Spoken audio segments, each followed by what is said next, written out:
Halo teman-teman, salam sehat selalu untuk kita semua, salam sejahtera dan tetap semangat. Saya akan mereview hasil pertandingan yang dimainkan di Stadion King Power antara tuan rumah Leicester City menghadapi tamunya The Red Devils Manchester United. Pasti juga teman-teman sudah tahu bahwa hasil akhir yang berlangsung pada Kamis dini hari waktu Indonesia bagian Barat atau Rabu waktu setempat itu dimenangkan oleh tim tamu. Pasukan Erik ten Hag kembali mendapatkan 3 poin krusial saat mereka bertandang ke King Power dengan kemenangan tipis 1-0. Atau ini menjadi back to back setelah mereka juga menang tipis 1-0 di St. Mary menghadapi tuan rumah Soton. Dan saya rasa bagi MU ini butuh 3 poin memang. Bukan soal mereka menang tipis daripada mereka bermain imbang, apalagi kalah. Sekarang 3 poin. Ini yang mengangkat posisi dari Manchester United, menggeser Liverpool untuk ke urutan ke-6 dan Manchester sudah mendekati di zona Champions. Ada di peringkat kelima dengan nilai 9. Ya, hanya berselisih 1 poin di bawah peringkat keempat yang ditempati oleh Brighton. Sementara Liverpool dengan poin 8 itu berada di persis di bawah United. Ya, di urutan ke-6. Bagi Erik ten Hag tentunya patut untuk disyukuri bahwa dalam 3 pertandingan terakhir pasca 2 kekalahan yang menyakitkan melawan Brighton dan Brentford, mereka itu tidak kalah. Artinya juga di sini ada 9 poin yang diraih oleh Bruno Fernandes dan kawan-kawan.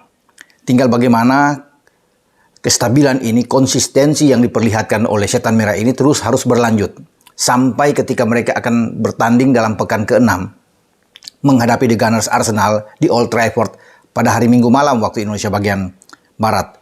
Tentunya ini kesempatan yang harus dimanfaatkan oleh Manchester United ketika berlari dengan sangat bagus, 3 pertandingan secara beruntun menang, dan mereka tidak boleh kehilangan angka di saat mereka akan menghadapi tim yang berada di puncak klasemen yang sedang bagus, Arsenal. Karena kita tahu bersama Arsenal sudah bermain 5 kali dan menyapu bersih 5 pertandingan mereka untuk mendapatkan 15 poin. Sehingga mereka sementara unggul 2 poin di atas juara bertahan Manchester City. Ya. Dan pasti Arsenal akan berusaha juga untuk bisa mengalahkan Manchester United. Kendati mereka harus tandang karena kondisi mereka kan sedang baik sekali saat ini. Nah, kita kembali ke pertandingan. Saya akan mereview hasil ini di King Power. Erik ten Hag memainkan starting 11 dia dengan skema permainan atau formasi 4-2-3-1. Penjaga gawang masih dimainkan oleh De Gea, kemudian Dalot di kanan. Kemudian ada Tyrell Malacia itu di kiri, dan kembali 2 bek tengah dimainkan atau diperankan oleh Rafael Varane dan Lisandro Martinez. Tidak ada lagi Harry Maguire. Untuk pertama kali Harry Maguire bermain sejak datang pada 2019 dari Leicester ke MU dengan rekor transfer yang luar biasa, ya, mungkin sampai hampir 80 untuk seorang pemain belakang, 80 juta dolar, 80 juta euro kalau nggak salah. Tetapi Maguire itu duduk di bangku cadangan. Ini 3 kali beruntun. Ketika ia dalam kondisi fit, dalam kondisi bugar dan tidak dimainkan oleh Erik ten Hag. Tidak pernah Maguire mengalami ini kecuali dia cedera. Tetapi dalam keadaan baik, kemudian dia duduk dan tidak dimainkan, ini menjadi sebuah hal yang tidak menyenangkan tentunya bagi dia yang ingin bermain. Apalagi dia adalah kapten ke-11 yang saat ini digantikan peran dia. Kapten itu diambil alih, diserahkan oleh ten Hag kepada Bruno Fernandes. Dan memang tanpa Maguire, pemain-pemain MU bermain sangat oke, terutama di garis belakang. Kombinasi atau duet antara Martinez dan Varane ini luar biasa. Bahkan kita bisa melihat dalam 2 pertandingan terakhir, sejak dari Soton dan di King Power, gawang De Gea itu tidak bobol. Nah, jadi ini menggambarkan bahwa bagi ten Hag, dia sudah memiliki pakem yang kuat di belakang dengan 4 pemain yang selalu akan dimainkan ketika mereka dalam kondisi yang fit, kondisi yang bugar. Dalot, Malacia, Varane, dan juga dengan Martinez.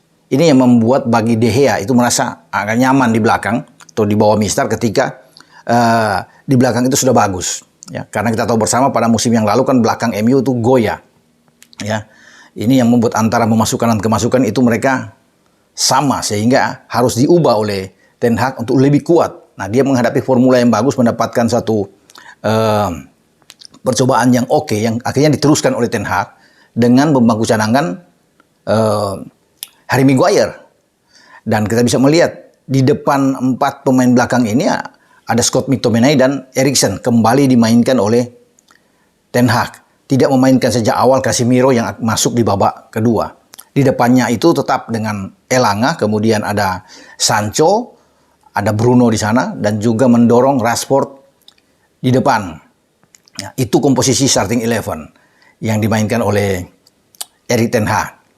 Berbeda dengan Leicester ya, di bawah Brendan Rodgers yang bermain dengan pola permainan mereka 4-1-4-1 dengan Vardy ada sebagai ujung tombak ya, di depan.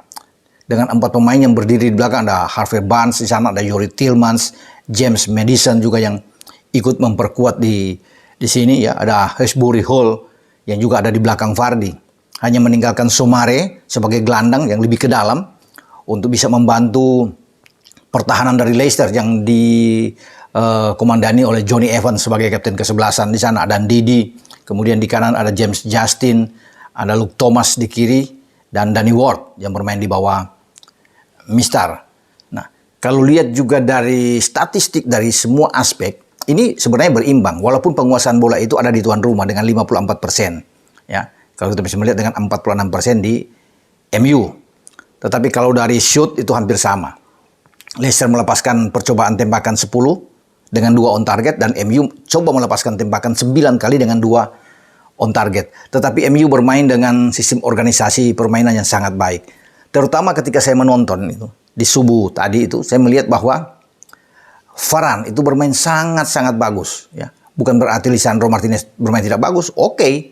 Tetapi Varane dalam mengambil posisi dia, mengantisipasi lawan itu enak. Itu yang menyulitkan bagi Vardy, Harvey Barnes di sana, James Maddison, Youri Tielemans yang muncul dari second line. Ketika mau memberikan umpan kepada Vardy, itu selalu kebaca. Selalu diintersep, selalu dipotong oleh Varane bersama dengan Lisandro Martinez tentunya. Tapi saya tertarik melihat cara dia bermain. Sangat dingin, sangat tenang sebagai seorang pemimpin di jantung pertahanan. Kalau Martinez ini kan bermain dengan hajar terus kan. Jadi ketika lawan aja dia selalu bisa memepet. Jadi itu memang diperlukan. Ya, bagian dari taktik dari Ten Hag. Dengan ada satu pemain tukang gebuk, tetapi ada satu pemain di belakang yang punya karisma, punya ketenangan yang luar biasa seperti Rafael Varane. Juga bantuan dari 2 fullback oke ya. Bermain cara bertahan, cara membantu serangan dari Dalot di kanan dan Malaysia ini yang bisa menyulitkan juga bagi pemain-pemain Leicester. Proses terjadinya gol di menit ke-23 oleh Sancho juga sangat baik. Diawali dari Dalot memberikan umpan ke depan di saat Bruno melebar. Kemudian di sana dia melihat ada Rashford yang berdiri, ya mendekati kotak penalti, bola dilemparkan kepada Rashford, dan Rashford ini dengan jeli sekali itu melihat keadaan dari Sancho yang bergerak masuk ke dalam kotak penalti, dan dia melepaskan bola di antara Johnny Evans dan juga ada Ndidi di sana yang tidak bisa terjangkau. Dengan timing yang cepat tentunya dilakukan oleh seorang Jadon Sancho ini. Ini menjadi gol kedua dia pada musim ini bersama dengan MU. Dan Jadon Sancho ini masuk di saat penjaga gawang Danny Ward juga ikut keluar untuk mempersempit ruang bagi Sancho, tapi Sancho masih bisa menggiring bola keluar. Yang pasti teman-teman juga sudah tahu dan sudah lihat. Dan kemudian dengan pressing yang sangat enak, dia mencocorkan bola ke dalam gawang Leicester. Ini gol satu-satunya yang tercipta. Dengan gol ini semakin sulit memang bagi Leicester yang coba untuk terus bisa menyerang, dan terlihat dari statistik penguasaan bola mereka kan sampai 54%. Ada 10 tembakan, tapi itu menjadi sia-sia. Walaupun di babak kedua saya lihat Brendan Rodgers ini coba untuk memainkan 2 striker sekaligus, ya, yaitu Patson Daka yang dia masukkan dengan Kelechi Iheanacho untuk berada di garis depan. Tapi itu pun tidak berpengaruh sama sekali, walaupun mau bermain dengan 2 striker, 3 striker, karena cara bermain MU yang sangat baik, ya, sangat enak, terutama dengan double pivotnya McTominay dan Eriksen.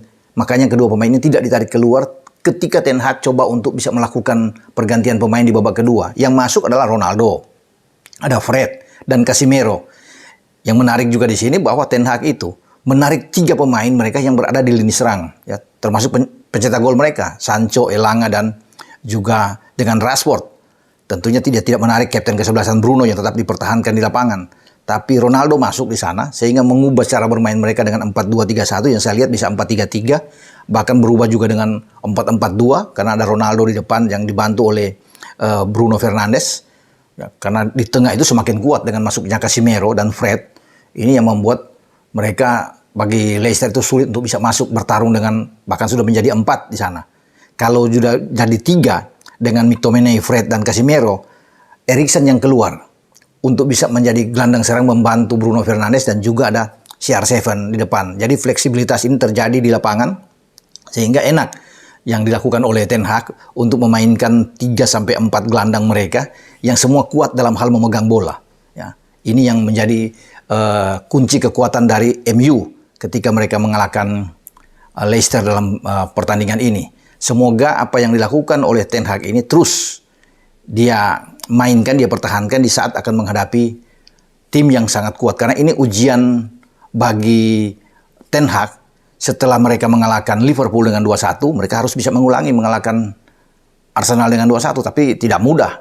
Ini perlu perjuangan keras. Kalau bisa melihat mereka hanya menang 1-0, ya, termasuk lawan Liverpool 2-1. Nah, ini yang kita akan tunggu karena harus ada perbaikan di dalam selisih gol MU yang nampak tidak begitu bagus dibandingkan dengan 8 tim yang ada di klasemen saat ini karena -2 bagi MU, memasukkan 5, kemasukan 7.